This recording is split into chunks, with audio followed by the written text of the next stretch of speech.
Naše biljke u vrtu lagano niču, a bliži se i vrijeme kada ćemo naše presadnice da sadimo u zemlju.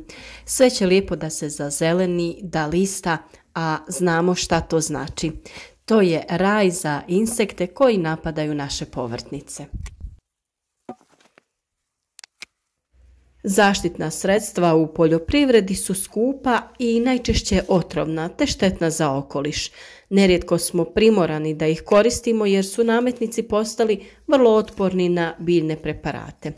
Ono što je kod upotrebe biljnih preparata najbitnije jeste prevencija i konsistencija.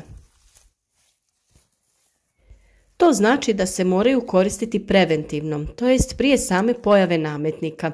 Također moramo biti dosljedni i koristiti preparate redovno kako bi održali njihovo djelovanje i učinkovitost. Najčešći pripravak koji sami možete vrlo lako napraviti je onaj od koprive ili žare. Ona se vrlo lako može naći najčešće na livadama koje se ne kose i na rubovima šuma i staza te uz potoke i rijeke. U proljetno doba mnogi od nas provode većinu svog slobodnog vremena u vrtu. Nakon što uložimo veliku količinu vremena i truda na samu pripremu tla, sijanje, sadnju, plijevenje, zalijevanje, vrijeme je da odmorimo i uživamo promatrajući naše povrtnice u rastu. No, nažalost, najčešće tek tada slijedi borba za opstanak. Razni kukci otkrivaju naše nasade i oštećuju ih. U ovakvim slučajevima najjednostavnije je kupiti neki od gotovih preparata koji su najčešće otrovni i štetni za živi svijet. No, postoje i ekološka rješenja po principu uradi sam. Jedno od njih je upotreba ekstrakta od koprive ili žare kao prirodnog pesticida. Naša obična žara je jedna od najrasprostranjenijih ljekovitih biljaka, a trenutno raste u izobilju po našim šumama, gustišima i poljima. U nastavku donosimo nekoliko recepata sa kojima možete tretirati biljke i sačuvati ih od napasnika i raznih oboljenja, te potaknuti bolji rast i razvoj. Osim što se može koristiti za zaštitu biljaka, primjena žare poboljšava cjelokupan imunitet tretirane biljke i koristi se u zaštiti od štetnih insekata, posebno od zelenih ušiju. Za pripremu sredstva od žare potrebno nam je 1 kg lista žare na koji se dodaje 10 litara vode. Žaru možete narezati na sitnije komade i jednostavno prekriti sa vodom. Nakon 24 sata žareće tvari žare se razgrađuju i zbog toga se insekticid koristi nakon 12 do 24 sata od samog potapanja biljke. Ukoliko ostavite da stoji duže, tada više nije pogodna za tretiranje protiv nametnika, nego samo kao prihrana. Nakon 12 do 24 sata potrebno je žaru procijediti i nerazrijeđenu otopinu možete odmah koristiti kao insekticid na vašim biljkama. Ostatak tekućine spremite na tamno i hladno mjesto te koristite redovno barem jednom sedmično. Možete posudu ili kantu u kojoj ste pripremili žaru prekriti sa nekom krpom, tako da ne bude skroz zatvorena. A drugi način pripreme insekticida od žare je taj da se biljka zakuha u vodi na 20 do 30 minuta, promiješa i ostavi da stoji jedan dan. Potrebna vam je otprilike jedna kanta mladih listova, što je otprilike 1 kg. Onda se ovoj otopini doda tekući sapun u omjeru 1:100, a prije špricanja otopina se razrijedi u omjeru 1:4 sa vodom. Ukoliko ne želite, ne morate da dodajete nikakve dodatne preparate. Ovako pripremljena tekućina upotrebljava se protiv gusjenica i lisnih ušiju. Ako žaru ostavimo da stoji duže, dobijamo fermentiranu gustu otopinu koja može da se koristi kao fungicid, repelent i prihrana. Ovo je otopina neugodnog mirisa koja odbija lisne uši, trips, grinje i smeđu trulež. Vrlo je bitno napomenuti da je potrebno koristiti debele rukavice prilikom branja žare. Berite samo nadzemne dijelove. Za ovaj sljedeći recept potrebno je 1 kg žare bez korijena potopiti u 10 litara vode. Ostavite neka odstoji tako 10 do 15 dana u sjeni, najbolje na temperaturi oko 18 stepeni. Bitno je da se promiješa svaki dan. Takva otopina iz dana u dan će se zgušnjavati i promijenit će svoju boju u smeđu. Znaćete da je spremna za upotrebu kada se više ne budu stvarali mjehurići zraka uslijed varenja. Nakon toga je potrebno da se procijedi te odstrane dijelovi biljke koje ćete naravno kompostirati. Žara prihranjuje biljke s dušikom i štiti od bolesti. Najbolje ju je upotrebljavati u vegetacijskom periodu svako 3 sedmice. Fermentiranu otopinu možete skladištiti na sjenovitom mjestu u zatvorenoj posudi pa sve do 12 mjeseci.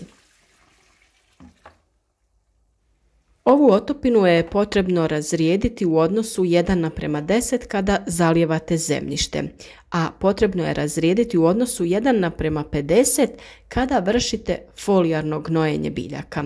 Jednostavno natočite razrijeđenu otopinu u bocu za špricanje i pošpricate biljke i možete i okolo njih.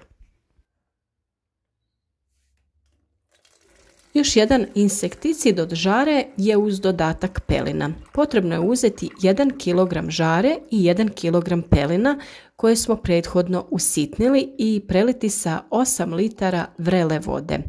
Kada se ohladi nakon najmanje pola sata, potrebno je procijediti i ostaviti da se potpuno rashladi i sa tim tretirati biljke.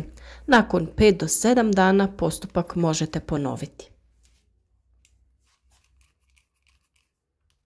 Sve ove navedene otopine mogu se koristiti na povrću, voću i ružama. Djeluju na način da odbijaju neke vrste kukaca te istovremeno jačaju biljku kroz folijarnu prihranu. Ono što je dobro napomenuti je da je za sve navedene recepte najbolje upotrijebiti mlaku odstojalu vodu ili kišnicu.